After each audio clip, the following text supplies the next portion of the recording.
वालेकुम। First year physics Sindh board chapter number 3 dynamics. Question हमारे पास है what is the angle of friction.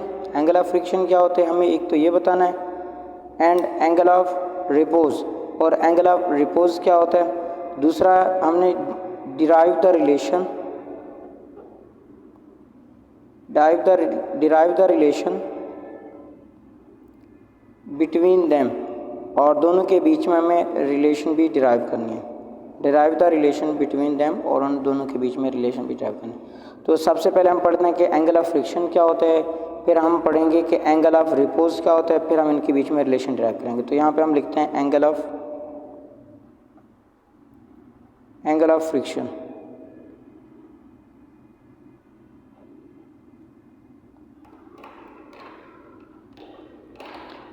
Angle of friction को study करने से पहले हम एक काम कर लेते हैं, एक डायग्राम को स्टडी करते हैं। ठीक है, यहाँ पे हमारे पास कोई एक बॉडी है जो कि एक सरफेस पे रखी हुई है, और इसके ऊपर ना दो फोर्सेस लग रही होगी। एक फोर्स होगी नॉर्मल की तरफ अपवर्ड, और एक फोर्स इसके ऊपर लग रही होगी डाउनवर्ड ड्यू टू ग्रेविटी, जिसको हमें वेट का नाम देते हैं W=mg।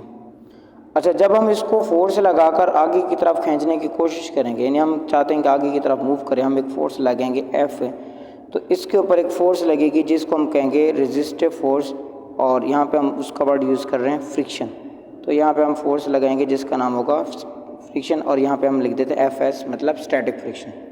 तो देखें, बॉडी मूव कराना चाह रहे हैं आगे की तरफ, लेकिन उसके ऊपर एक फ्रिक्शन फोर्स लगेगी जो कि बैकवर्ड होगी पीछे की तरफ। तो अब हम क्या करते हैं, इसका रिजल्टेंट निकालना चाह रहे हैं, तो हम क्या करेंगे, हेड टू टेल रूल करेंगे। हेड टू टेल रूल को यूज़ करेंगे। तो हेड टू टेल रूल क्या कहता है कि एक वेक्टर को आप यूँ रख दें और दूसरे वेक्टर को ऐसा रखें कि पहले वेक्टर का हेड और दूसरे वेक्टर की टेल पे आ जाए, या पहले वेक्टर का टेल दूसरे वेक्टर के हेड पे आ जाए। तो ये वाला वेक्टर उठाकर हम यहाँ पे रख देते हैं, यहाँ पे डॉटेड लाइन से शो कर रहे हैं। इसका मतलब ये कि हमने ये वेक्टर को उठाकर यहाँ पे रख दिया कि इस वेक्टर की जो टेल है इस वेक्टर के हेड पे आ गया। फिर हम इसको ऐड करने के, यहाँ पे हम एक और वेक्टर लेंगे जिसको हम रिजल्टेंट वेक्टर का नाम कहेंगे। रिजल्टेंट वेक्टर एक ऐसा वेक्टर होता है जिसका हेड के साथ होता है और टेल के साथ होता है, और यहाँ पे जो एंगल बनेगा उसको हम नाम देंगे थीटा का। तो यही वो एंगल है जिसका नाम है एंगल ऑफ फ्रिक्शन। देखिए, ये हमारे पास नॉर्मल है, इसका नाम रख देते हैं ये नॉर्मल है, ये हमारे पास नॉर्मल है। और दूसरा यहाँ पे हम RES लिखते हैं, इसका मतलब है रिजल्टेंट, और यहाँ पे हम लिख देते हैं FS, मतलब ये हमारे पास फ्रिक्शनल फोर्स है। ये हमारे पास फ्रिक्शनल फोर्स है। तो अब देखो, रिजल्टेंट ने एंगल बनाया किसके साथ, नॉर्मल के साथ, उसका नाम क्या है, एंगल ऑफ फ्रिक्शन। रिजल्टेंट ने एंगल बनाया किसके साथ, नॉर्मल के साथ। तो हम कह सकते हैं कि angle made by the resultant with normal या टू दी नॉर्मल, यानी हम कह सकते हैं कि एंगल, इसकी डेफिनेशन कर सकते हैं, एंगल मेड बाय रिजल्टेंट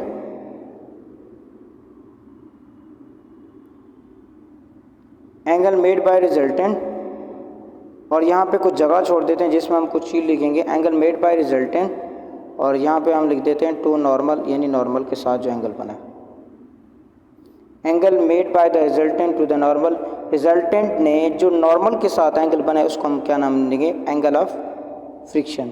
लेकिन अभी रिजल्टेंट है किसका, ये तो रिजल्टेंट है दो चीज़ों का, किसका, नॉर्मल का और फ्रिक्शनल फोर्स का। तो हम कह सकते हैं कि angle made by the resultant, अब रिजल्टेंट किसका है, of frictional force and normal, और नॉर्मल का रिजल्टेंट है। तो बुक में लिखा हुआ है angle made by the resultant ने एंगल बनाया है of frictional force and normal, जो कि नॉर्मल और फ्रिक्शनल फोर्स का रिजल्टेंट है, टू नॉर्मल के साथ। तो इस तरह हम डिफाइन करेंगे।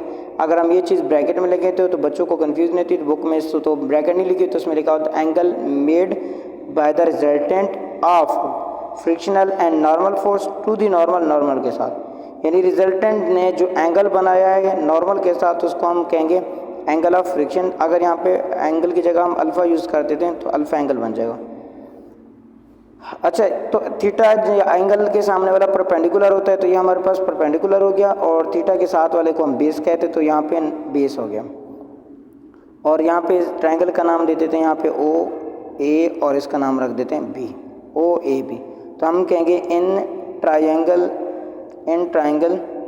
ए ओ बी इज़, तो यहाँ पे हम क्या लिखते हैं, tan theta is tan alpha is equal to, tan का फार्मूला होता है perpendicular upon base, perpendicular upon base. तो यहाँ पे परपेंडिकुलर हमारे पास है, एंगल के सामने वाला परपेंडिकुलर है तो वो एफ एस है, तो यहाँ पे लिखेंगे एफ एस, और डिवाइड करेंगे बेस हमारे पास यहाँ पे आर है, तो यहाँ पे लिखेंगे आर, तो एफ एस अपॉन, फिर हम लिखेंगे tan alpha is equal to. अच्छा, एक चीज़ हम देख लेते हैं, एफ एस अपॉन आर किसके बराबर होता है। देखिए, हमने फ्रिक्शन वाला टॉपिक में पढ़ा है कि हमारे पास एफ एस मतलब static friction is directly proportional होते हैं नॉर्मल के। नॉर्मल को हम वेट के बराबर भी कहते हैं कि R is equal to W, W is equal to M G. यानी देखिए, हमने कार इसको मैंने दो एग्जांपल के लिए बताता हूँ। नॉर्मल का मतलब है वेट, अगर वेट ज़्यादा होगा तो स्टैटिक फ्रिक्शन ज़्यादा होती है, और वेट कम होगा तो स्टैटिक फ्रिक्शन कम। स्टैटिक फ्रिक्शन कहते हैं कि जब बॉडी मूव करना चाह रही होती है उस वक्त जो फ्रिक्शन लगता है। स्टैटिक फ्रिक्शन का मतलब है कि ऐसी फ्रिक्शन, रुकावट वाली फोर्स जब बॉडी मूव करना स्टार्ट करती है। जिस तरह हम कार को धक्का लगाते हैं तो शुरू में हमें फोर्स ज़्यादा लगाना पड़ती है, उसको हम कहते हैं स्टैटिक फ्रिक्शन, और वो डिपेंड करती है वेट पे।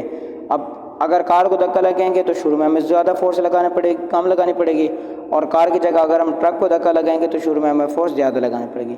तो जितना वेट बढ़ाते जाएंगे स्टैटिक फ्रिक्शन बढ़ती जाएगी। स्टैटिक फ्रिक्शन का मतलब है कि बॉडी मूव नहीं कर रही बल्कि हम बॉडी मूव करना चाह रही है। तो जिस तरह कार को हम मूव कराना चाह रहे हैं तो हम फोर्स लगाएंगे वो कम होगी, अगर ट्रक को धक्का लगाएंगे तो फोर्स ज़्यादा होगी। तो यहाँ पे एक रिलेशन बनता है कि static force is directly proportional to R के। फिर अगर इस डायरेक्टली प्रोपोर्शनल को हटाना है तो हमें कांस्टेंट देना पड़ेगा। यहाँ पे हम कांस्टेंट यूज़ करते हैं म्यू को, और यहाँ पे आ जाएगा आर, तो आर मल्टीप्लाई नीचे आके डिवाइड हो जाएगा, तो यहाँ पे आ जाएगा F S upon R is equal to mu के। तो इसका मतलब है एफ एस अपॉन म्यू के बराबर है, तो यहाँ पे हम म्यू लिख देंगे। तो tan alpha is equal to mu के। ये चीज़ हमें मिली कहाँ से, हमें मिला एंगल ऑफ फ्रिक्शन से। अब हम पढ़ते हैं कि एंगल ऑफ रिपोज क्या होता है। अभी हमने पढ़ा एंगल ऑफ फ्रिक्शन के बारे में कि angle made by the resultant, angle made by the resultant, resultant ने जो एंगल बनाया किसके साथ, नॉर्मल के साथ। Angle made by the resultant, resultant ने जो एंगल बनाया किसके साथ, नॉर्मल के साथ। ये हमारे पास नॉर्मल है, ये फ्रिक्शनल फोर्स है, यहाँ से हमने ऊपर उठा के रख दिया, और ये हमारे पास रिजल्टेंट है। अच्छा, अब हम देखते हैं कि एंगल ऑफ रिपोज का क्या मतलब है।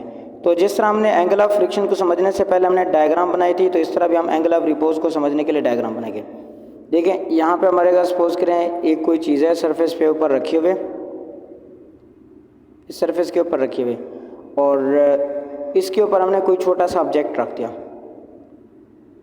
मतलब इस कोई हमारे पास कोई ऑब्जेक्ट है, एक बॉडी है, और उसके ऊपर हमने रख दिया एक और छोटा सा बॉक्स रख दिया।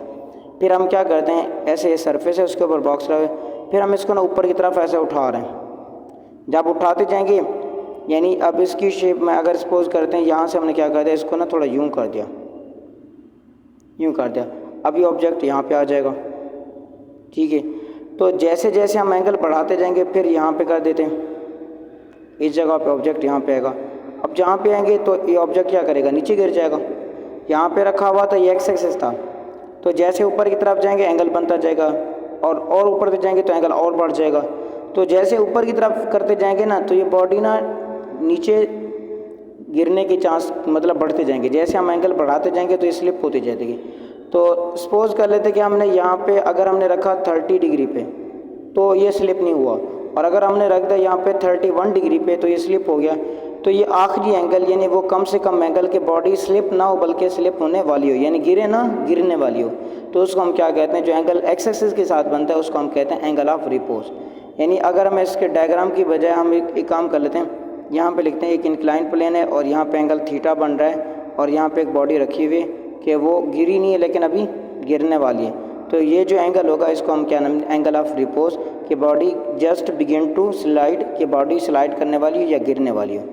ठीक है, तो यहाँ पे हम एंगल डेफिनेशन इसकी क्या बनाएंगे, द मिनिमम एंगल, यानी वो कम से कम एंगल,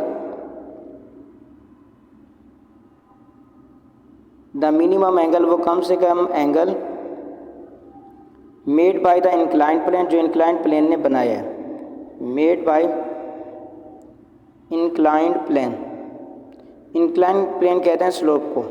ये इंक्लाइन प्लेन है, ये हमारे पास इंक्लाइन प्लेन है और ये एंगल बना रही है किसके साथ, एक्स एक्सिस के साथ, हॉरिजॉन्टल के साथ बना रही है।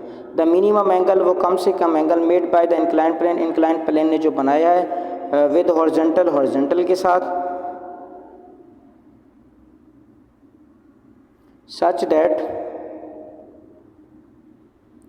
द मिनिमम एंगल, वो कम से कम angle made by the incline plane ने जो बनाया, such that when the object is placed on the inclined plane, when the object is placed on inclined surface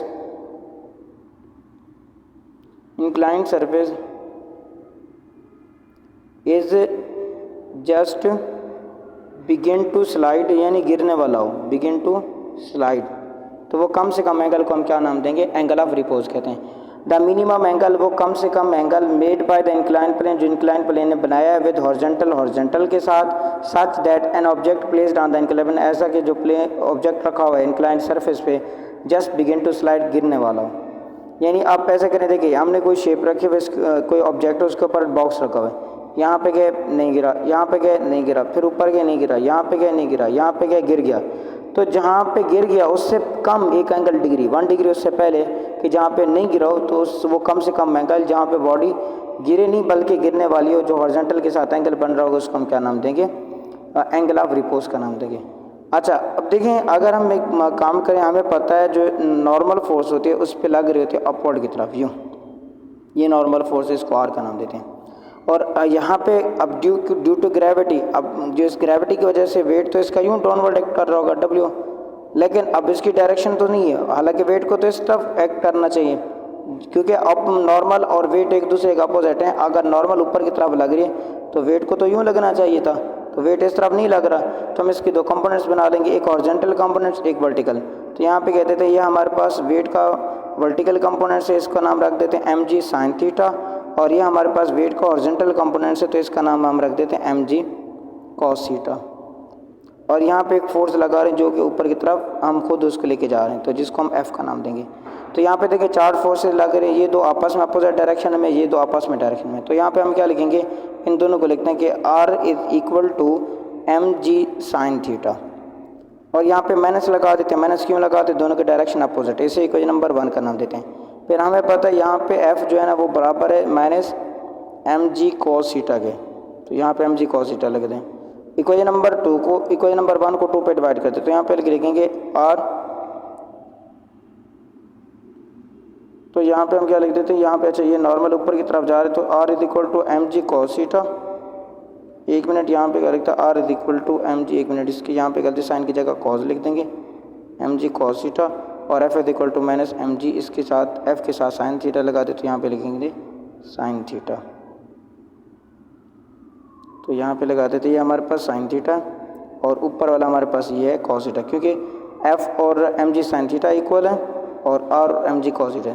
तो हम क्या करेंगे, इक्वेशन नंबर 2 को 1 पे डिवाइड करेंगे, तो ये हमारे पास क्या आ जाएगा, F है तो ऊपर लिखेंगे F डिवाइडेड बाई R, नीचे हमारे पास R आ जाएगा, ऊपर लिखेंगे माइनस mg साइन थीटा, क्योंकि इक्वेशन नंबर 2 को 1 पे डिवाइड कर रहे हैं, और नीचे हमारे पास आ जाएगा mg cos थीटा।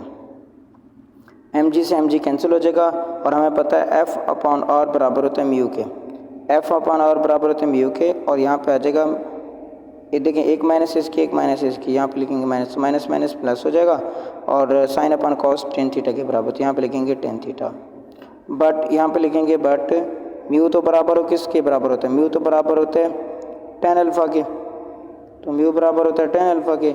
इसका मतलब है अगर लेफ्ट हैंड साइड बराबर है तो राइट हैंड साइड, यहाँ पे tan theta right hand side और यहाँ पे tan alpha right hand side बराबर होंगे, तो यहाँ पे लिखेंगे tan alpha is equal to tan theta के, तो टेन दोनों से हटा देंगे तो अल्फ़ा इज इक्वल टू आ जाएगा थीटा के।